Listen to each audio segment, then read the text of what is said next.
Hello, everyone. It's Ian. So this week we had some pretty crazy weather come through the Louisiana area, and out of an abundance of caution, we decided to all stay with our families for our usual recording session time. Everyone's fine, and it wasn't nothing that we couldn't handle or haven't seen before. So because of all that, here is an episode from our back catalog, but we will have a brand new episode next week, and it's going to be a good one. As per usual, thank you so much for listening, and stay tuned. Welcome to the Retrospect podcast, a show where people come together from different walks of life and discuss a topic from their generation's perspective. My name is Ian, and as always, I'm joined by Stoney. Hello. And Jason. Hello, everyone. How's it going? It's been good. I was out of town this weekend and with the girlfriend, and we got to go tailgate a little bit and did some work in her yard, and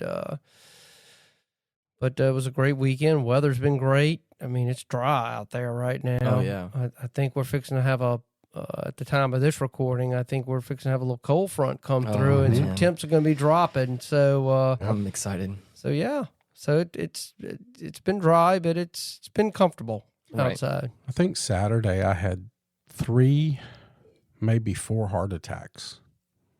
Like real ones? Or I mean, What? Watching the LSU football Oh, game. I was about to say.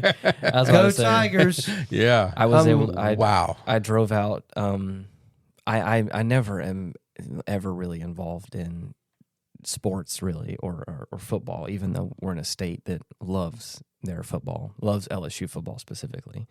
And I was able to go out to the stadium. I wasn't in the stadium, but I was performing some music at like a local venue around the area. And I'm, again, not a big fan. Sports just not really my thing, but to each their own. And even I was watching the tail end of that game going, I don't know what's going to happen. And then, of course, and then obviously, it was a pretty sizable crowd around where we were at. And then when that final call was made and the final touchdown got, it got approved, or however you want to call it, got scored, man, that crowd went wild. And then, of course, I could see the stadium from where we were, so just like the traffic starts getting crazy, and the crowd is now excited, and there's even more people around, and it was a fun night. I had to be up early the next morning, which is a little unfortunate because I didn't get out of there till super late because of traffic and, of course, the event itself I was performing at. So, but it was fun. But I thought that we were going to have a replay of a game October the 8th in 1988 when LSU played Auburn and beat them. Yes. This is with a crowd of 79,000 people. Now, that means there's 30,000 more people in the stands today. Right. But back then, it's called the earthquake game. The last play of the game, they won, and the crowd was so loud that they appeared on the Richter scales across South Louisiana, I guess. Yeah. And it's called the earthquake game. And I wondered if that happened again, but I guess the crowd was so tired at this time because it was the crowd that won that game Saturday night. Oh, yes. That game went over And 4 weeks. hours, which is a long time for and a weeks. football game. The defensive player weeks. Him and the crowd won that game. Yeah. Yeah, it definitely the crowd did their part. Yes. I mean, if there was a 12th man, There you go. it was definitely Texas A&M has prided themselves on the 12th man. Right. But I would think we had our own 12th man that really came out of retirement last night, or Saturday night, I should say. And but yeah, exciting. I mean, that's great for Coach Brian Kelly for the program and moving forward. So, we'll see what they do next week. They got Arkansas. I had Arkansas, so they're gonna have to keep themselves. Yep. Yeah.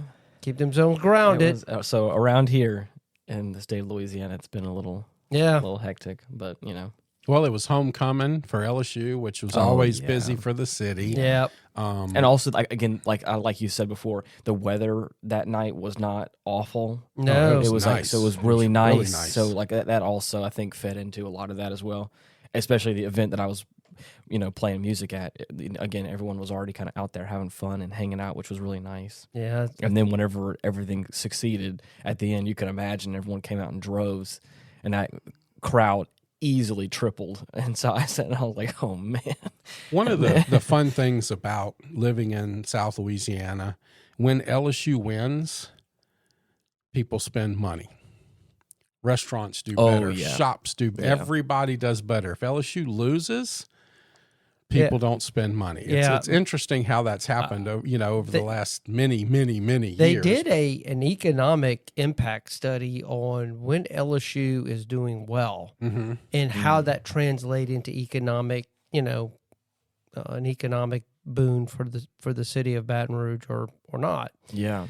And I remember this has been a few years now, but I think at the time it's about a $30 million impact to the city of Baton Rouge when LSU is doing well, and what restaurants are pulling in, what bars are pulling in, just all the kind of things that are attached to a winning program. Oh, and the it's like excitement that goes along with it. So, like I was saying, the venue I was at, again, there was a cover, I think, for getting in the place. It was like a special place they had, like a outside thing. And like I said, that crowd grew exponentially. So I can only imagine what it would have looked like if they lost. Yeah, I think they also had the new light bands that was kind of new. And yes. Oh yeah, that I saw was a lot neat. of those. I was kind of watching that on TV, and I was like, "Wow, that looks pretty cool. It looks like it had a good effect." Yeah. So that's something new. But 100 years of Tiger Stadium. There you go. Of Tiger Stadium. So that was the 100th year anniversary. But that money and the partying aspect is key because, like the LSU baseball team, Omaha loves LSU to be in the championship in That's Omaha. because we buy a lot of liquor. Buy a lot of liquor, spend a lot of money on food. They have bars there that have LSU memorabilia all in the bars there because they love LSU so much. Well, South Louisiana in particular has we have a very unique culture here that really makes us different from a lot of places around the United States. For many, for listeners that are not from here, and you have to be down here to really experience it. You can't read about it. You can't watch it on television. There is a certain feel, and there is a very festive atmosphere to everything that we do. Right. It's why food and booze and is all integrated into the life culture of this area, and of course that comes with good and bad. Well, it's funny, say that even goes into the bad. There, our funerals can be a little bit different. Right. There's bands that play, and you go down the street. But even as bad as these hurricanes are, we have hurricane parties. Right. We even have a drink named after a hurricane. Right. Because we'd rather sit there and drink and party and eat and watch it happen than worry about it. Yeah, well, it's definitely when we travel and go to other places that are very homogenous, I guess, in the best way I can describe their culture. It's not that other places don't have their own unique festivals and in music and stuff like that, but there are a lot of places that are just they don't. It's just kind of a very bland type of way of living, and that's fine for them, for most people, but most people live that way. But that's neither here nor there. But yes, it was a great weekend. Lots of fun was had. A lot of fun, and so we're starting a new week, and we have a very interesting topic. Yes. That we're going to talk about. If I remember correctly, I think you, Jason, were the one that had requested that we read this book that we're talking about. Right? Today. Yes. I was watching another podcast, and the host interviewed the author or one of the authors of this book, because it's my understanding that the other one is now deceased. Yes, William Strauss passed in 2007. So I think it's Howe. Neil Howe. Yes, Neil Howe. And he's a demographer. And so he really looks at how, we move as a culture and how things are built up and then torn down and then rebuilt again from a generational perspective. So our topic today is a book called The Fourth Turning. And I think our listeners will get a lot out of this because it does speak to us today.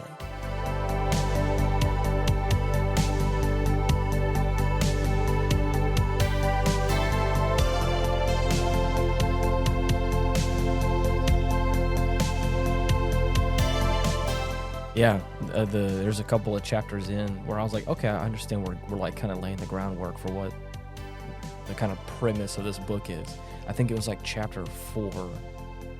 Again, it was like a few chapters in where he starts to talk about because the one thing I had to wrap my head around was that this is also written in the perspective. This was written in 1997, right? So reading this now in 2024, like I was a bit kind of confused by some of the, like how he was talking about the future and like the early 2000s hadn't happened yet. And I was like, I got to readjust my frame of your reference. Perspective. So then, like I said, once we get like into those first few chapters in, he then starts to talk about like how there's going to be something that goes wrong in the early 2000s that won't get resolved until, 20, 30 years later. And like starts to like really hit the nail on the head with like there's going to be something happening in like 2005. And I've always talked about things felt different after like 2008. Yeah. With like, cell phones, with the recession and all that stuff happening. And or again, generally in that range, like 2006 to 2008.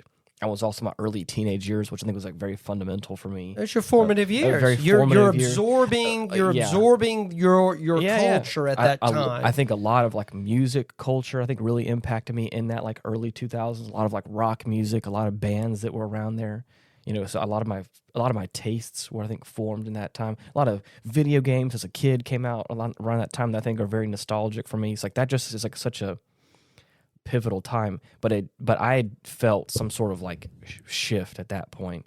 Like again, cell phones or I say cell phones. I had a cell phone, but like smartphones. The first iPhone came out, I think, around that time, and then like the shift started to happen. Where like now, we're almost 20 years removed from all that, and it feels like we're in a different. One of the big things about this book is this is a generational show. Oh, yeah. Right. And that is exactly what this book is about. Yep. Generations. You're right. And that the best predictor of the future is the past. And one of the things I got, right off the bat, and they talk about it in the book, and it before I got to that point in the book, I have a saying that I've said many times on this show, and I truly believe this, and this book it just screams this. Hard times create strong men. Strong men create easy times. Easy times create weak men, and weak men create hard times. We are in that weak men era right now, and this book talks about it extensively. Yeah. Neil Howe has been on a number of podcasts that I've been. Now that I've kind of tuned into this, I've really have picked up a lot of different, podcast shows that he's been on. I'd love to get him on our show. Oh yeah. But he does, present a model, in essence, of how things are built up and then are reformed and then renewed again. But just to kind of back up a little bit, kind of the premise of the book. That there is basically history is broken down into saeculums, okay? And what that means is that's just a Latin term for basically means an age. It's approximately the span of a human life, anywhere from about 80 to 100 years, and then the definition I found it's a length of time roughly equal to the potential lifetime of a person, or equivalently the complete renewal of a human population made up of approximately 80 to 100 years. And it's termed in a kind of official sense the Strauss Howe generational theory.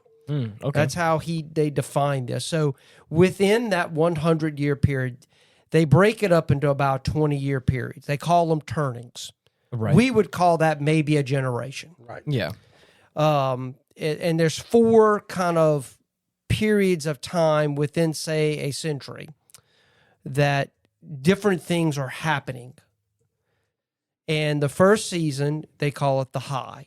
Mm-hmm. In our own American experience, we would say that began at the end of World War II. Right. So let's think about what the United States was at that point in time. We had total victory, economic prosperity, okay? Institutions are strong. Individuality is not emphasized. Conformity, strength, stability. You know, many people like to hearken back to kind of a golden age of America, and they'll often think about that. Matter of fact, if you kind of want to tie into it, just looking at the political talk today, Oh yeah. with Trump voters and the MAGA movement, what do they often hearken back to? They hearken back to this golden age of when prosperity was everywhere. Yeah. I mean, you could work at a gas station and still afford a home. Right. You know, so it was a totally different time.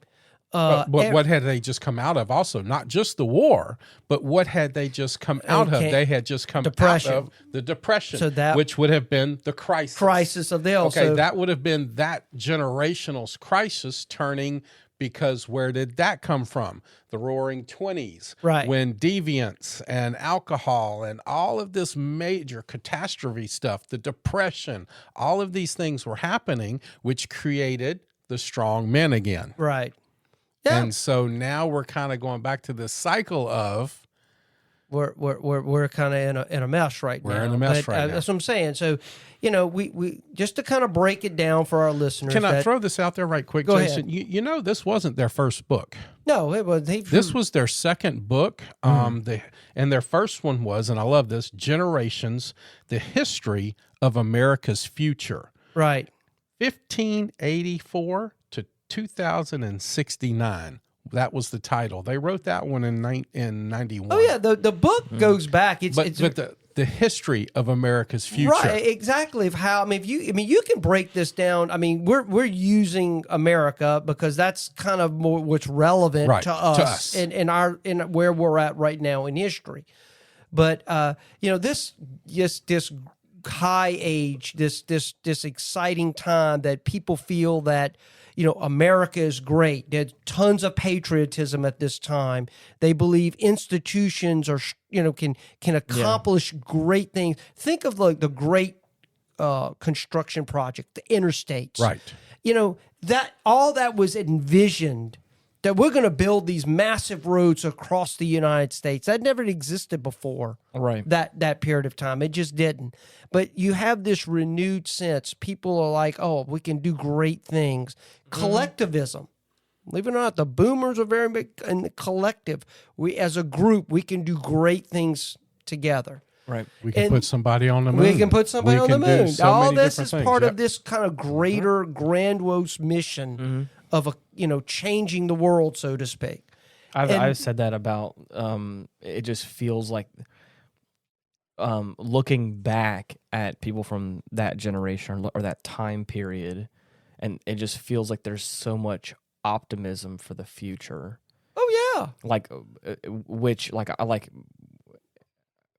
talking about in like modern perspectives. Like I feel like I could be wrong. It may just be the circles I'm a part of, but like I feel like I don't hear a lot of people like talking positively of the future. There's no optimism for the future. It's just like the world's going to hell. that's because that's Right, what we're in the That's crisis I know right now. where That's- we're at. I got That- it. But I'm talking about like you disconnect from all that and just like talk about real people, like having real conversations.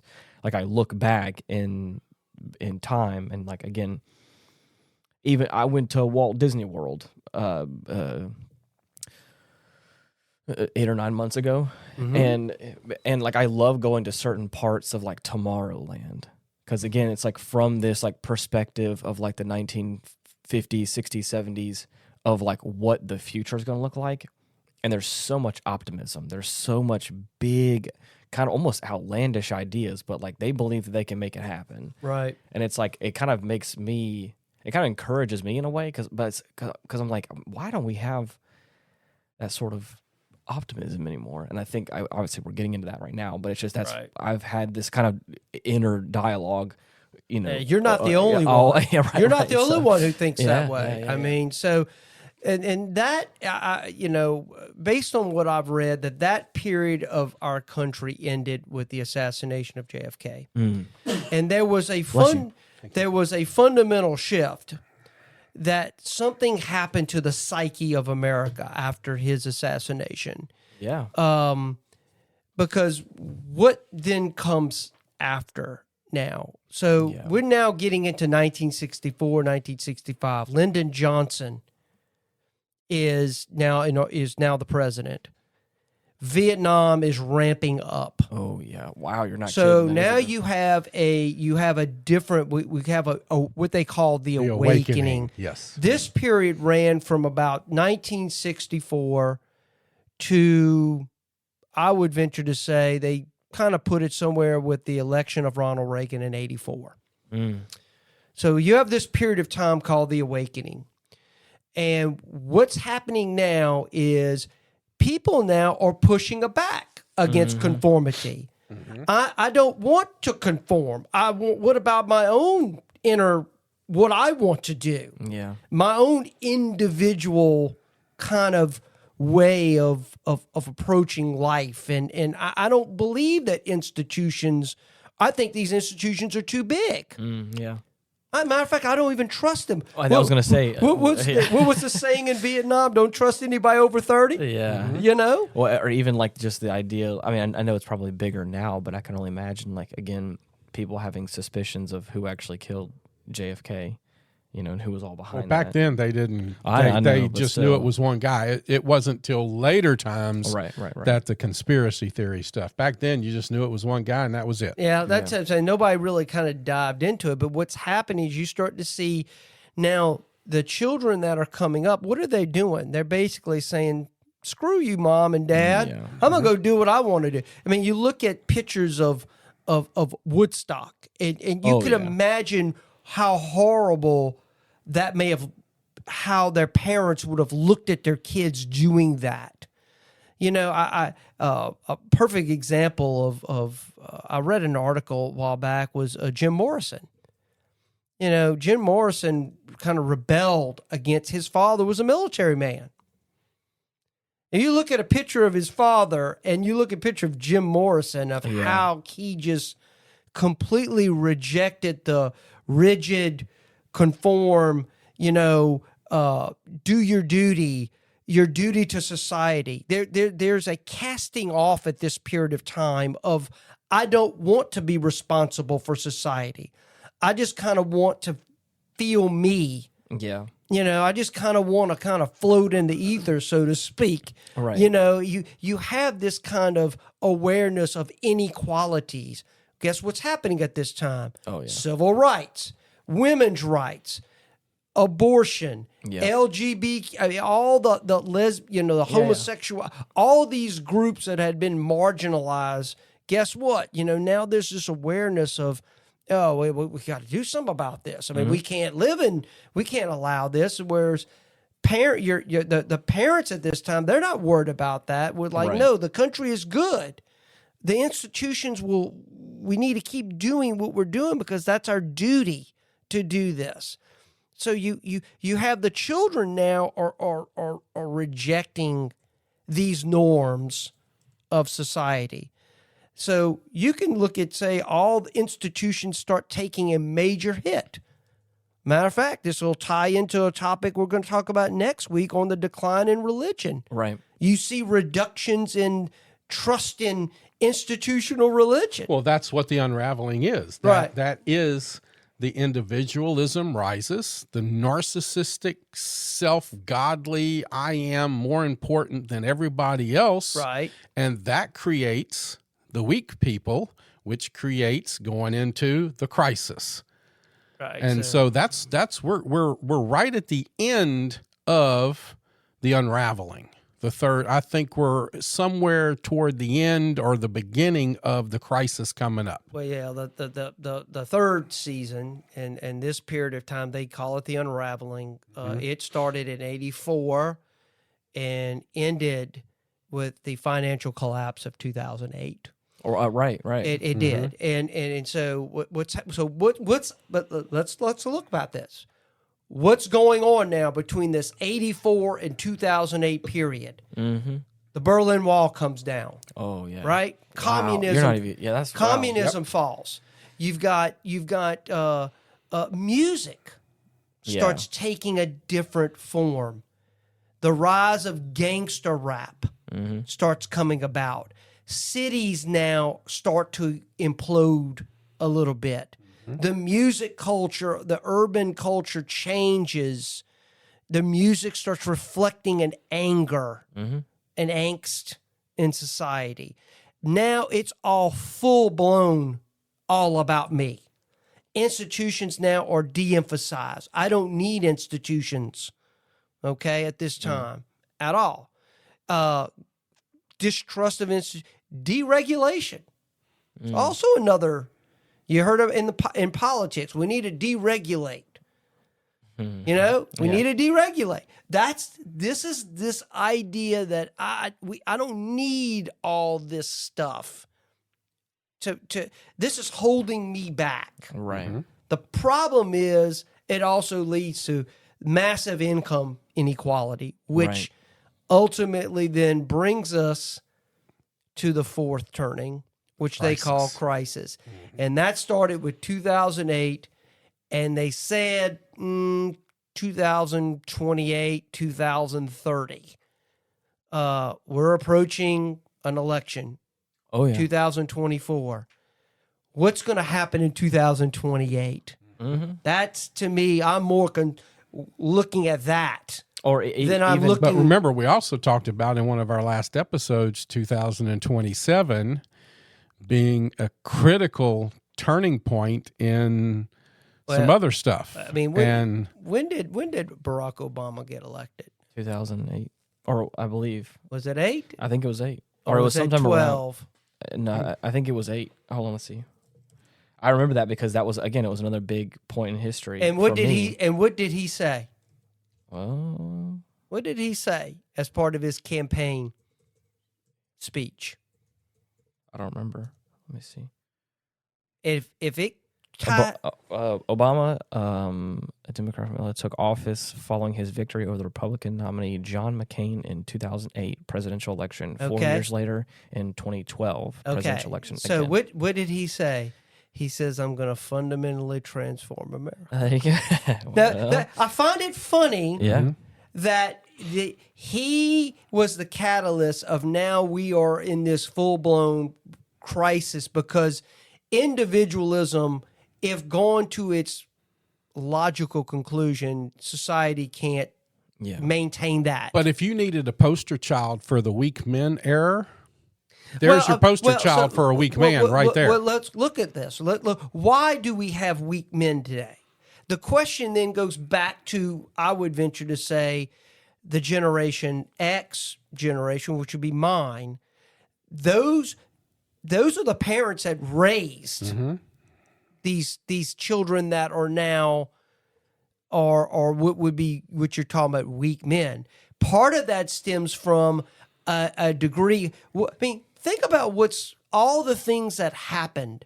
I mean, as a kid growing up, I mean, we threw fireworks at each other. We threw bottle wars. We had BB gun wars. We shot each other with BB guns. We had lawn darts. You know, there was no seatbelt laws. How many times I just was crawling around in the backseat of my mother's car? So what happens is there's an overreaction that, we've got to protect children. So guess what's happening? You start getting a push on MAD gets really moving at this time. Got to stop DWIs. We gotta make sure kids are in car seats. Now that's a huge industry now. You know, there is this kind of a protective shell that we created around this young generation at the time, and we all knew what was going to happen to them as they got to adults. They were going to be very protected. They were going to be very risk adverse. They're not going to want to take chances. Unfortunately, that has consequences, because what happens is that's how things move. Take chances. It may be bad, but I'm going to still take the chance. Right. And so society gets stagnated. It starts devolving, so to speak. And so what we have right now, many people say we are in the fourth turning. We are in crisis mode. What do we have? We have civic upheaval. Oh, yeah. That's evident with the Trump election coming up, and just how politically divided we are today. Skyrocketing debt. Our national debt is astronomical. I don't even know what, just servicing the debt, how much that takes out of our budget each and every year. COVID-19. Yep. Think of all the things that happened with COVID. How many people were willing to just give up their rights because they got scared? Yeah. I mean, we did. Everybody's But wearing see, that masks. puts you in a crisis thing. Ronald Reagan said it best. We're one generation. Again, we're coming back to the generations, one generation away from losing all of our rights. Ronald Reagan said that. Yeah. And I mean, it's like he was a prophet. We are. Now, the funny thing about this is it's just, I mean, you can back this up. This has been going on for a long time, these generational cycles of history.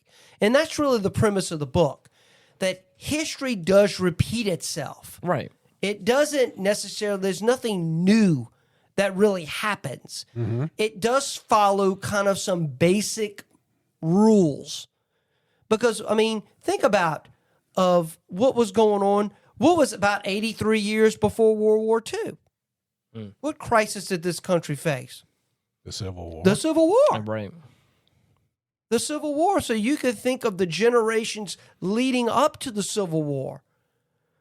You know, how that generation that fought the Civil War versus what their kids viewed the Civil War as. Think about that. Okay, that was the crisis. Then what comes out of that? That comes the strong men. That comes people rebuilding. That comes people doing stuff. Then you get the indulged itself people, and then you wind up with the depression. And so how quickly does that cycle just continue on and on and on? Well, right, exactly. In 83 years or so before the Civil War, what was the big war? It was the Revolutionary War. Yeah. So how many years has it been since the Civil War and the last crisis? How many years has it been since? Well, that's what I'm saying. They say it's about, seemed like about 60 to 80 years. 85 years. What is the previous one? Is it World War II that we would reference in this point? Correct. So Yes. it was about 83 years, if I remember the dating, I think, from between the end of the Civil War to the beginning of World War II. Wow. And then World War II. Yeah, now we're 80, so we're getting to that point. But it was. But think about this. That was 45 to 80. So maybe not a full 80 years, because we're in the middle of the crisis right now. But this crisis started in 2008, 2010. So 60 to 70 years, but it's still it's. And I think it's also interesting that it's not, we're not talking about specific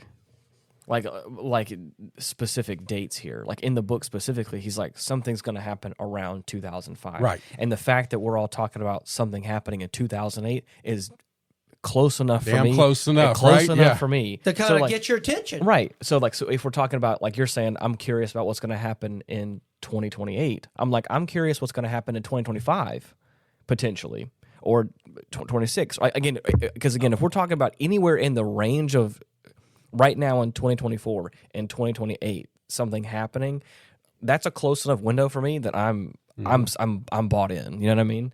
Yeah, within a handful of years, that could really. It's because right now I feel like we're on the cusp of world-shattering something events. happening. Yeah. Now, I mean, venture to say that is generally war. So the question is what is going to, in essence, collapse everything, and then a rebuilding, and then basically to another high era. I mean, so and I would the premise of the author of this is not that he's pushing that this is not an apocalyptic type. This is in essence necessary for society to evolve. Yeah. Right. Because we've got to clean out all the old and start over. It's sort of like fires in a forest. And that's what I was interested in reading this book, because like that's again I feel like I have had this concept or idea that I've thought about, but never like fully flushed it out or like put words to it. So for me, like I have thought before, especially in the context of American history or in America in general, because that's the context I was born and raised in, is in the book he talks about the fact that like other civilizations in history viewed time differently, right? And how America like is a very like linear, very path. linear. And I was like, that makes so much sense, because I was like, the concept that I was thinking of, that I had never really fully flushed out or put on paper or whatever. I was like, I find it interesting that like history, the old adage, history is doomed to repeat itself. I was like, because the younger generations don't listen to the older generations or don't look back at history like they should, which I think is very much a American-centric probably view on some things. But like I'm sitting here thinking about all this, like, man, I don't know. The world I think is going in a very crazy direction. It's interesting to see that like looking back in history now and having some dates for some things and like connecting some dots is like making concrete what I feel like is kind of this hypothetical thing I thought of. What do you hear now being talked about that wasn't never even talked about 10 years ago? They never even on surveys and stuff. This question was never asked.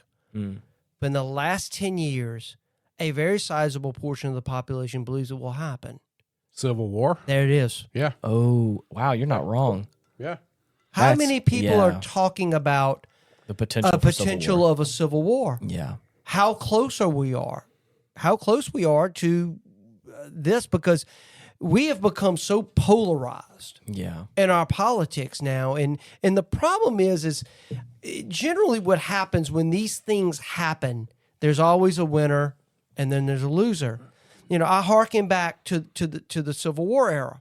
Yeah. When with the defeat, when the Southern states, the Confederacy was defeated, it was 2 generations of Southern people that were pariahs. Mm-hmm. They were pariahs. I mean, what's the former president? Truman. Okay. Truman talked about how the South could not stand. There was still a lot of hatred toward the Yankee at that time.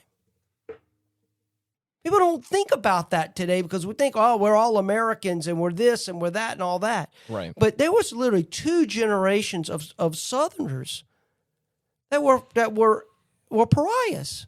Yeah. To the rest of the United States.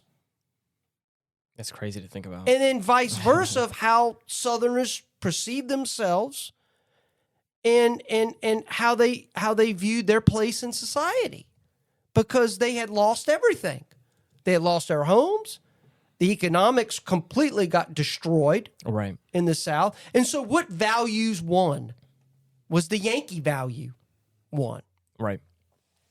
And they said, no, you will do this. Yeah. You will do this. You will live like this. You can't live the way you used to live anymore. So these things, like we're in crisis now, someone's going to lose. Oh, yeah. Someone will lose. And the winner generally is strong, and everybody falls in line. Yep. Yep. They do. The question is right history. now where we're at. Who's the strongest? We have two competing camps. Yep. We do. And I've always said this. It is our fundamental view of the world. That is what the fight is. Mm-hmm. If you really distill it, take away all the kind of the BS, Yeah, and really get down to where we're at with this, it's fundamentally of how I view the world. That is the two big fights. There's a group that's probably more collective in its approach. They want strong institutions. They want government to take care of them. They want government to be able to do things. And you hear that in a lot of where the Democratic Party is right now. You talk to a Republican side, what's the deal? I don't want all that government. right. I'm a more individualistic view of the world. I don't want government to take care of me. I want to take care of me. And there's good and bad in both of those, in both of those positions. But at its core, that is the fight. Right. It just is. And so the question is, what side's going to win out? If Kamala Harris gets elected and they, in essence, fundamentally transform America, the other side is going to be much like the South was at the end of the Civil War, where on that side of the river, they're them and we're over here and we're hated. Right. You are. That's what's going to happen. And the question is where that's going to line up for us now.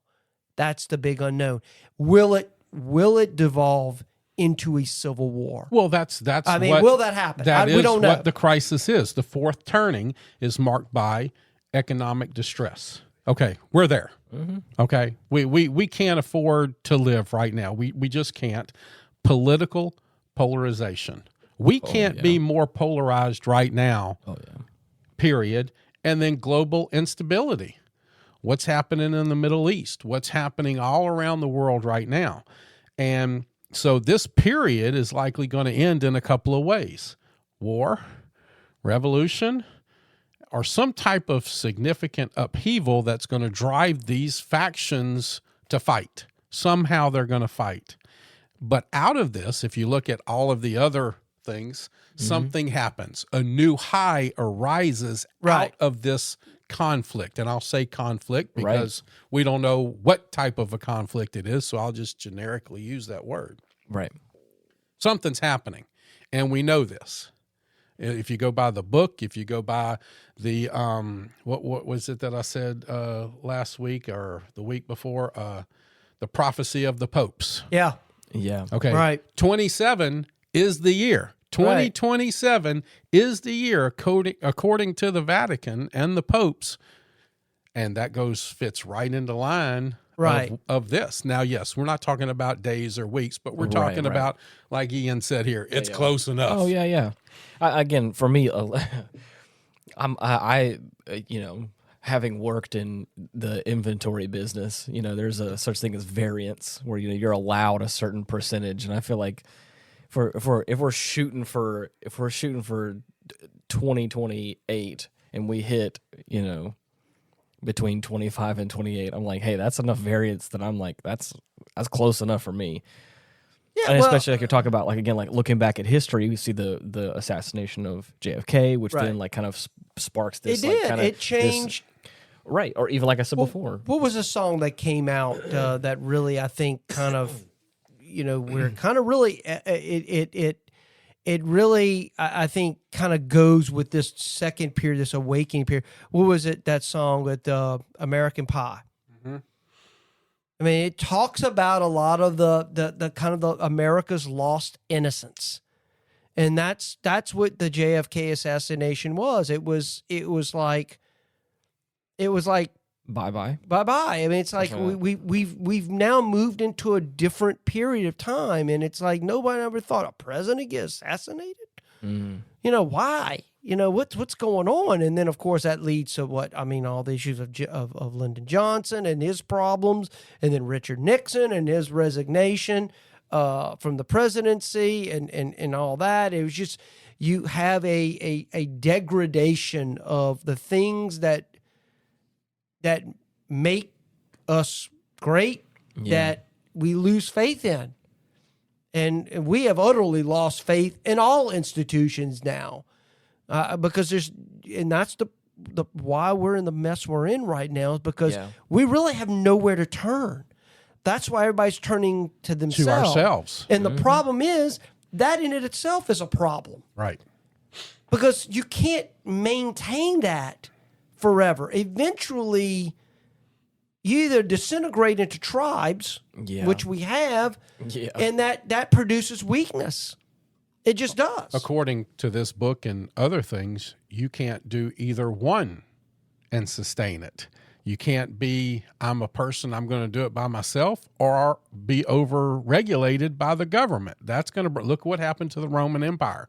I mean, you keep going back to the Civil War. Go back a little bit further. This is exactly what happened to the Roman Empire. Well, look, I would venture to say, let's go back to the Revolutionary War. Yes. Mm-hmm. Let's go back to the Revolution. You had people that came over here wanting, and eventually things happened, which led to...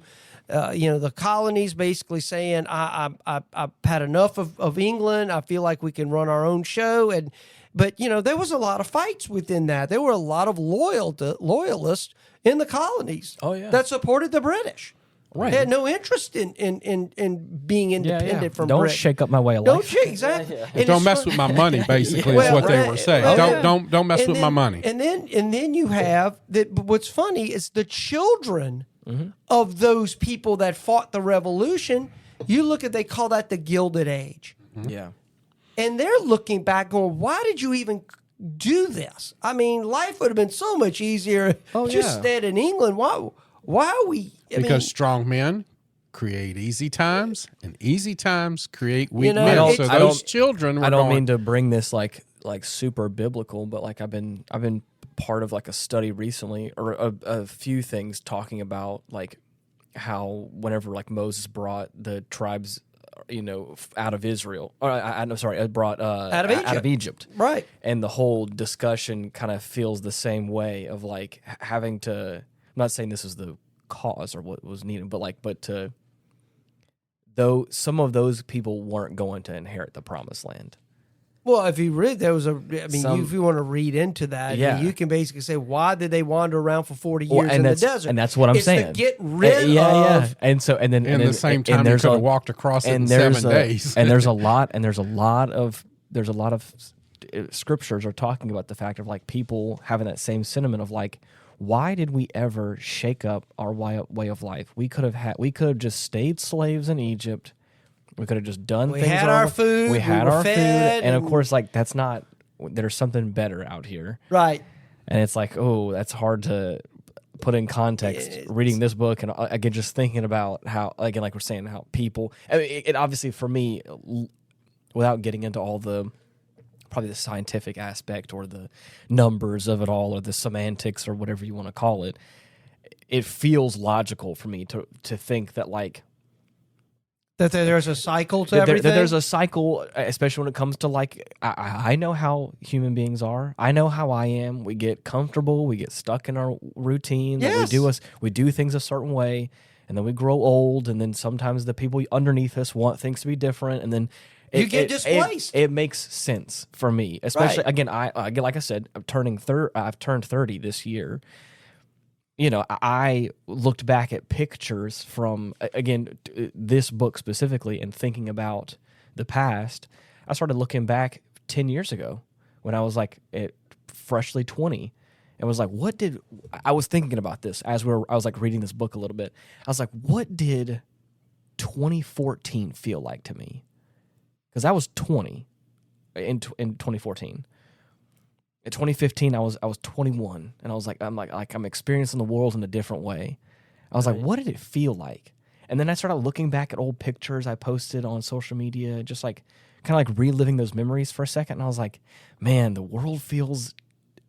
And I know everyone would probably say this, but I was like, the world feels really different. So that's what I'm saying. In a different way. If you don't mind me asking, how old are your mother and your about? Because I'm trying to make a point here. I don't know their exact age, but about 50s. Okay, so they're right. Generation X. Yeah. If I'm not mistaken, I think my dad is a couple years older than my mom, and yeah. That's your Generation X. If I'm not mistaken, I don't think they're like my age. I don't think my dad's. I'm 55 years old. Right. So I don't think my dad's hit 60 yet. Okay, so he's that old Generation X. Yeah. You know, what was the common theme with Generation X? I mean, we were the thrown away generation. We were.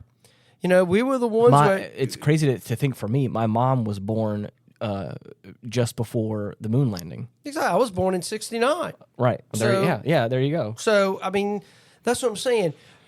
The Generation X, they call it the throwaway generation because it was a generation that basically they grew up in a time where the boomer generation that had that were the ones that kind of came out of post World War II. Yeah.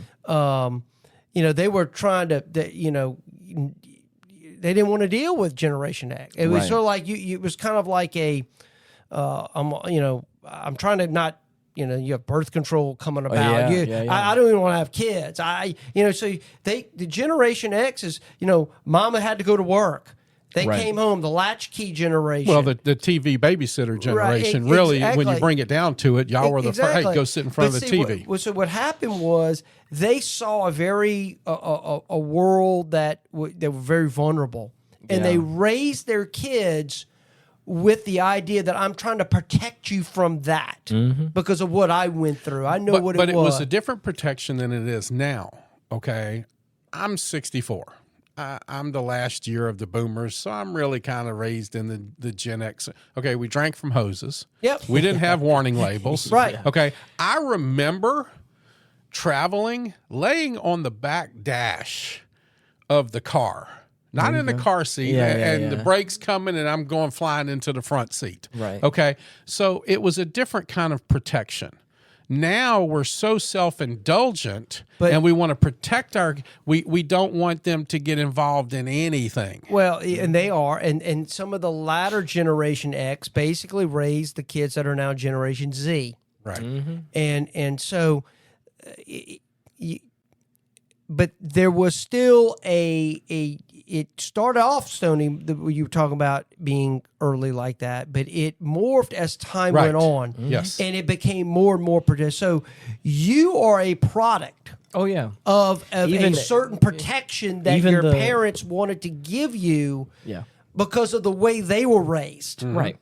I grew up in a time where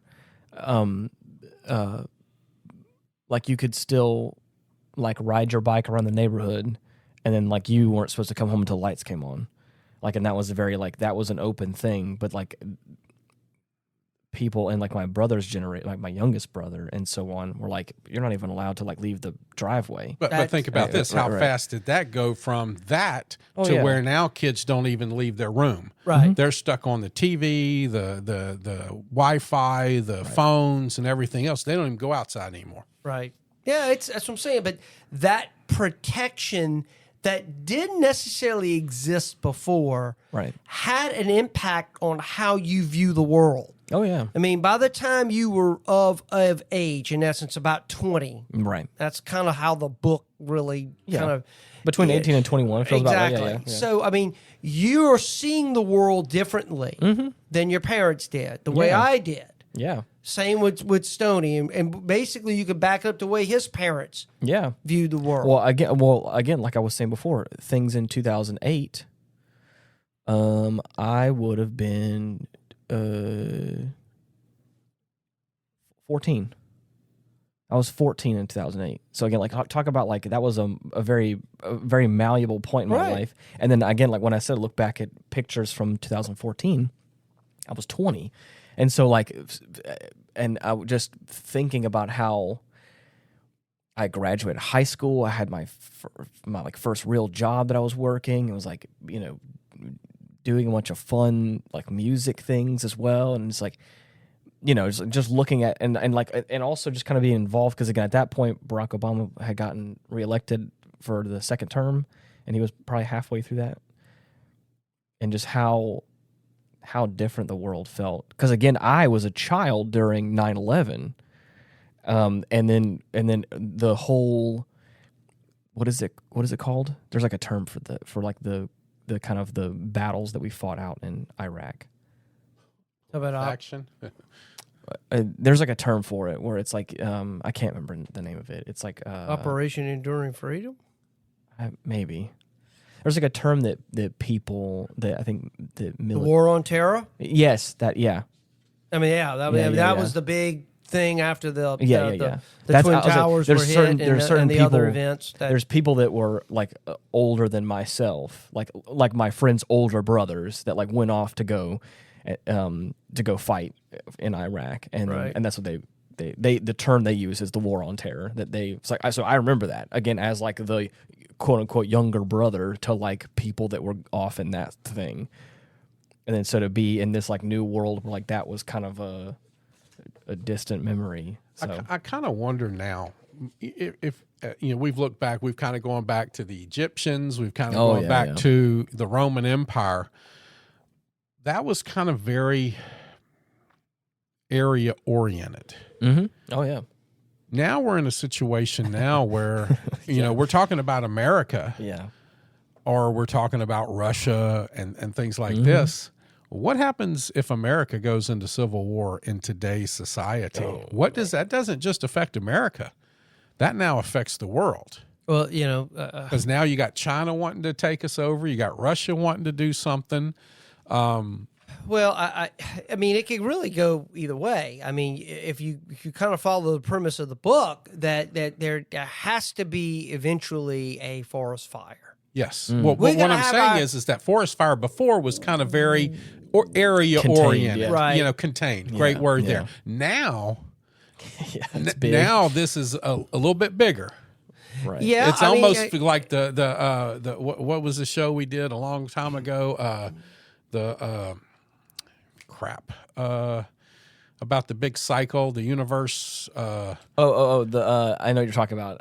Now you're rubbing off on me. Here's the my great filter. The great filter. Are we at a great filter event with this the turning?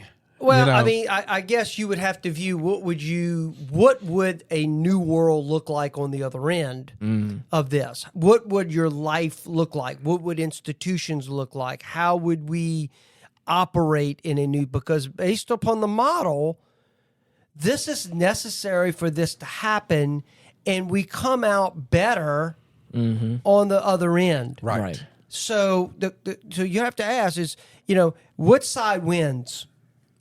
I mean, really, the question is are we going to be, if you're on the conservative side and kind of the more libertarian type view of life, if you lose and then institutions become strong again and values are imposed upon you that are not yours, you're going to have to live it. Or die. Well, I mean, yeah. I mean, it's not. Or but go that's somewhere what I'm saying. else. That's what I'm saying. I think that a perfect example, because it's still relevant, is how Southerners saw themselves after the Civil War. Those veterans that fought in the Confederate Army, that came home to ruined houses and farms that were gone and a way of life that no longer existed. How do they view themselves? How do I put myself in this?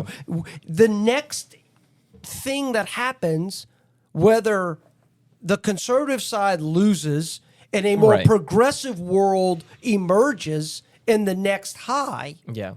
And I think this is where like the nuance of, I think that there will still be rebellions. I think there will still be insurrections and pushback.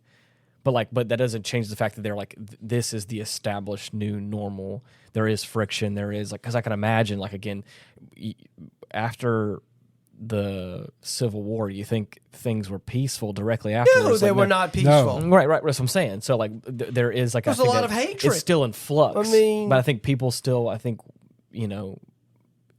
But eventually, whatever emerged out of the Civil War, our country, eventually became a world power. Became a world power. Became a world power, but then what? Had economic collapse, and it led to World War. But through that crisis, what did you have? You had the Industrial Revolution. Right. You had so many things come out of it that those hatreds and bigotries kind of I don't want to say died out, but got overwhelmed by something else, a greater good, well, a greater something in common to fight for. Right, and I think also younger generations that maybe have, in that context, probably more quote unquote progressive views for that time period came up and were like, you know what? Maybe it's not all bad. Maybe this little area is not all bad. Maybe we can, maybe I'm okay living in this new post-Civil War society. But then also the leaders that came out of that era were the old people, the J.D. Rockefellers, the Rothschilds, and everything else that then took advantage of that situation. Right. I mean, that's what I'm saying. So the country emerged from that, grew as a world power. Eventually, it led to its own problems, which then led to the collapse. And then what else is going? You got World War I. Yeah. Right. Kind of people could forget about World War I a little bit because everybody's focused on World War II. The war to end all wars. Right. Exactly. So there's once again there's an unraveling occurring. Right. Yeah. Europe changed fundamentally after the Archduke Ferdinand was assassinated. Right. Which led to World War I. Old kingdoms that had been got wiped out. I mean, it was just a whole different world emerged but you see, after that's that. kind of my point there. Back then, these things, the Civil War was kind of America's crisis. Right. But it can also be that 4 or 5 different turnings are happening at the same time, just at different levels across the globe. But now, what is all this on a world level? Because we're all big and we're all strong now. Right. What happens now? Well, you see, that could have been 2 different fourth turnings happening at the same time and converging kind of a little bit. But now if something happens in America and we hit this crisis, now what happens?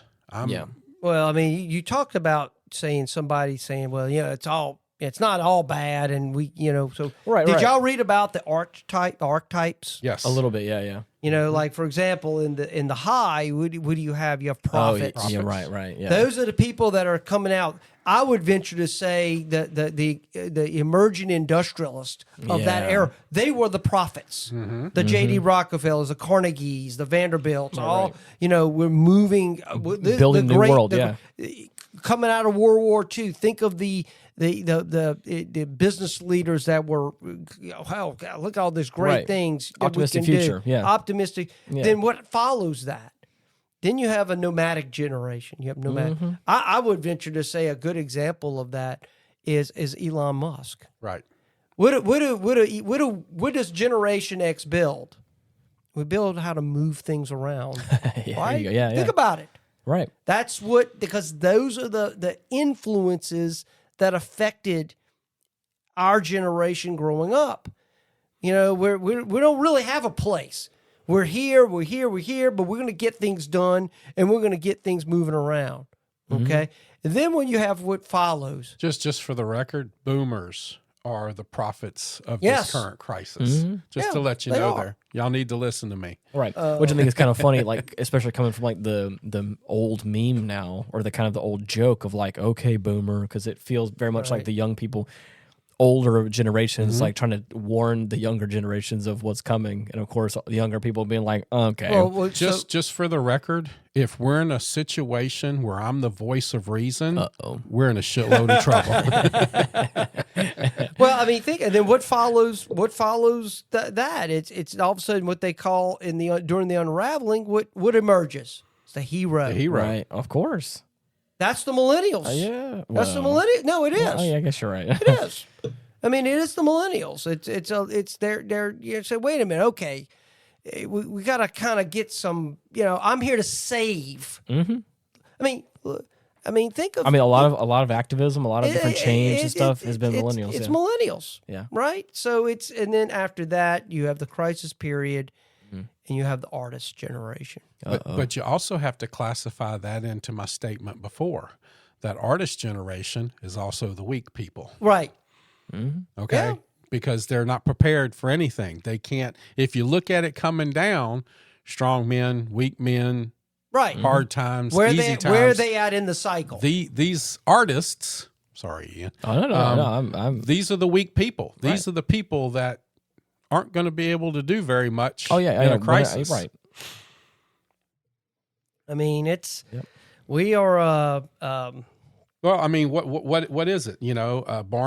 Born during a crisis, which since what do we say, 2008, overprotected, age of sensitive, conformist young adults, and emerge as process-oriented leaders during an awakening. Well, I mean, I'm trying to think. Think of you've been hearing the term woke. Oh yeah, and the amount of canceling you, and we can't offend anybody. We everybody's feelings got to be for I could tell you for the Generation X. I mean, we didn't care about if we offended you or not. We didn't. I would even venture to say the boomers didn't care about. We did even worse. Think about the comedy, like the Dean Martin roast. But you just said shit, whatever on the top of your head, and everybody laughed. Think about it. That's what I'm saying. But that emerged within the millennial with this because you're creating weak people. Okay. Oh, I hurt your feelings. I'm so there sorry. There is a coddling effect. Oh, you poor baby. The interesting thing is that I'm looking at right now is that kids, I say kids, I mean people that are younger than me, that were born in 2006 are turning 18 this year. So that means that 2005, 2004, like those are all kids that are like 19, 20, 2003 or 21 years old now. So to think that like, again, just like putting a frame of reference around like, this whole like time period we're talking about, this whole like shift that I felt in 2006 to 2008. 2006, like right now, those kids are turning 18 years old. Right. And then moving forward, that's going to, obviously, like kids that were born at that time are now like adults and have like lived through the past 10, 20 years. They're living through that crisis time, and hopefully they become strong people. No, I'm talking at about. The end of it. I'm talking about like I'm not even talking about that. I'm just like talking about like the fact that in the next few years, whatever may happen, they are going to be the new adults looking at this problem. You know what I mean? But I agree with you. That's what I'm saying. Hopefully they become strong people because they're the ones living through this crisis. And what does the crisis create? Hard times create strong. I think that it's going to be people in my generation potentially that like has to reconcile with that. I think it'll be both, but I agree with you 100%. I'm just meaning that like for me at least, whenever I still didn't have a whole lot of worries between the ages of 18 and 21. I felt like I did, but I really didn't, not compared to right now. So I'm talking about, let's say hypothetically, in the next like 3 or 4 years, something happens. I feel like there will probably still be some safety in place for them, but they're going to have to they're going to grow up pretty quickly in whatever this new change is. And that I think may mold them into potentially being changing their perspective on some things.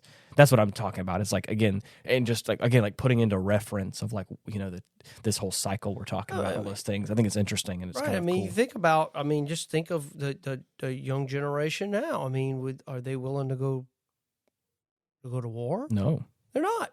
No. Look at... They're not even willing to cut the grass. They're not willing to get out of their parents' or grandparents' basements. There's right now, this idea of like, if we do, this what worries me about pushing these conflicts.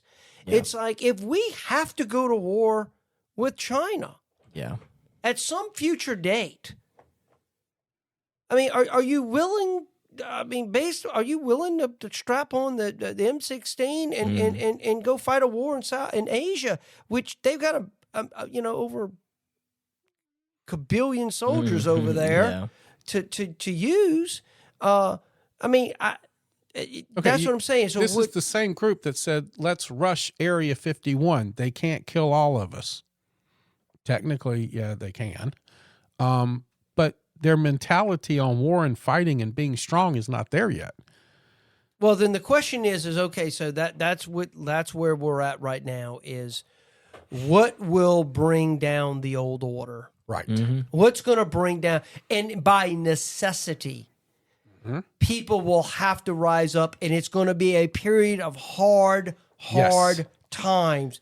You're going to have to do without. And think about that. No matter what this coming election brings, that's going to happen.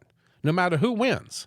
If Kamala Harris wins or Donald Trump wins, we're in that time frame, because also when you add now the prophecy of the popes, over the next 2 years. I worry about 2028 more than right now, because I believe. Well, 2027 is the prophecy of the popes. Okay. Right, like that's what what I'm Ian saying. said. Yeah. Okay. What's a couple of weeks or a couple of months on either side of it? But then, like you're saying before, again, the 2028 is going to be the next presidential election, and at that point, it's like there is no Trump now. It's a completely different ball game. Yeah. But will we get to that point? Right.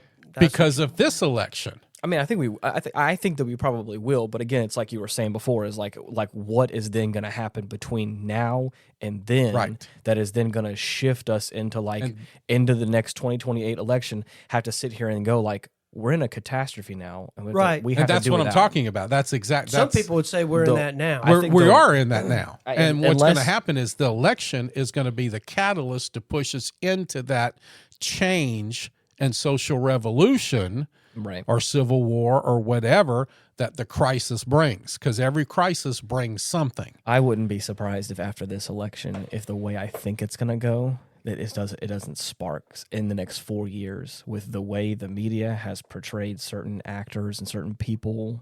I say actors, certain candidates, certain people. Well, they are actors. They just working for the high dollar money people. So what I'm saying is that I'm not saying I wish this upon any of us or that I have any sort of insider knowledge, but with the way that the previous elections has gone, and if things continue in the way they're going to go, I have heard people say more than ever during this election that it doesn't matter who gets in office, action is going to be made, apparently. And so that's what I'm saying. That's what I just said. I 100% agree. What I'm saying is that I wouldn't be surprised if after the next 4 years that we're singing a different tune in this country. Yeah, so like you're saying before, Jason, about some decisions have to be made. This is your new way of life, and either conform or go somewhere else. Yeah. That's what I'm saying. I mean, that's what's that's and I don't know which side of the coin that's going to be. Exactly. That's the unknown. Is what side will emerge victorious? Yeah, and I think there's going to be a spectrum. I think there's going to be a lot of people that are on the far side of whatever side that is. That's going to be okay with it. That's going to be singing its praises. There's going to be a large portion of people in the middle that are just going to keep their mouth shut and just live their lives. And then there's going to be that portion on the other side of those spectrums that are going to be like, I'm not doing this. We're going to rebel. We're going to do this. We're going to get into prison. We're going to whatever it takes to not live this lifestyle. Or I'm going to move out of the country. I mean, who knows? But well, I mean, you hear people talk about that all the time. Oh, I know. But I'm talking about But that's what I'm saying. So it'd be very interesting. But what will come out on the other end? Yeah. Will reset the cycle, and then it will go through its own, seculum, wherever that might end. We won't be here, but whatever generations of people will live during that time, will endure. So, I mean, I found it as a very interesting way of viewing human development. Having this conversation specifically has gotten me curious about what does the world look like when I hit 50 in 20 years. You know what I mean? Like what? It will be fundamentally different. I know, and that's what I'm saying. It will be. But again, talking about this whole, this reestablishing of the. Let me. I closed it out. But the restabilization, all that stuff is what kind of catastrophe am I going to have to live through in my 30s and 40s to then whenever I'm 50 go oh wow, we're on the other side of this. Yeah, conflict, How will people be cared for? But how all that will work out. I mean, it's going to be it'll be very interesting. But the book definitely, for being written in 1997, Oh yeah. really, I mean, they did a real good job of really capturing that. Yeah, this all just kind of goes in cycles, and it's kind of very predictable of how this happens. Yep. And now I think we can add this to our recommended book list. I'm going to say My Side of the Mountain, Chariots of the Gods, and The Fourth Turning. Definitely take the time. It's a 19-hour listen, though. Yeah. If you're going to listen to it through Audible or something like that, it's 19 hours, but it's worth it. Yeah, the name of the book is called An American Prophecy, The Fourth Turning. What the Cycles of History Tells Us About America's New Rendezvous with Destiny. So, by William Strauss and Neil Howe. Yeah. And there's plenty of YouTube videos out there with Neil going on there. A lot of different podcasts talking about this book. Yeah. And I think in today's time, I think it really... It's very relevant. It's relevant. I'm sorry. Thank you. Relevant. I think it definitely speaks to where we are right now as a society. Yeah. And I know we've really kind of focused on the American experience, but you can use this for other things too. Other parts of the world probably went through their own cycles. Oh yeah. So I think this book, or at least the beginning portion, from what I really remember, is very America centric. But like you said before, I think a lot of this stuff kind of also can be applied to a global scale and how things shift and move and change and things like that. But yeah. It was fun. It was fun. Yeah. Reading it and learning about it, and I've been listening to a lot of podcasts on it now. Once I changed my frame of reference as to when this book was written, I just assumed it was written in the past 15 or so years. But whenever I realized this was in in the 90s, then once I changed my frame of reference. And I want to, for some reason, I want to say it's chapter 4 is what it feels like, starting that one, and then having that new reference, and they're and then of course them talking about what's going to happen coming forward, and I don't want to say predicting the future, but in a way, again, predicting the future within the ballpark of 3 years, right?